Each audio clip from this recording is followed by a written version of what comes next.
মুসলমান সেজেছি, মুসলমান হয়নি। মুসলমান হলে তো সমস্যাই ছিল না। যদি সে প্রকৃত মুসলমান হতো তাহলে মানুষ তাকে ভালোবাসতো। তার একটা আর্মি নাম আছে, সে না সৎ পথে চলে, না সত্যি কথা বলে, না সমাজ সেবা করে, না দেশপ্রেম আছে, তার কোনো চরিত্র নেই, কিন্তু আর্মি একটা নাম আছে। সে যত খারাপ কাজ করে সমাজের বাকি লোক কিন্তু তাকে দেখে অতিষ্ঠ হয়, মুসলমানরা খুব খারাপ।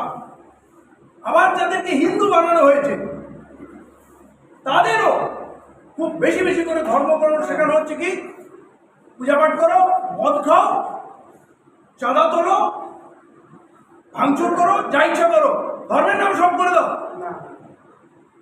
আপনি কি বোঝেন? এই পলিটিক্যাল পার্টিগুলো তো ধর্ম নিয়ে কেন বেঁধেছে? কেউ আমাদের ইফতারি পার্টি করতে খুব ব্যস্ত, কেউ ওদিকে দুর্গাপূজা কার্নিভাল করতে হবে ব্যস্ত, কেউ খাওয়াড়িয়া বার করতে হবে উত্তরপ্রদেশে ব্যস্ত। আরে ভাই, পলিটিক্যাল পার্টি ধর্ম নিয়ে এত পরেশান করো।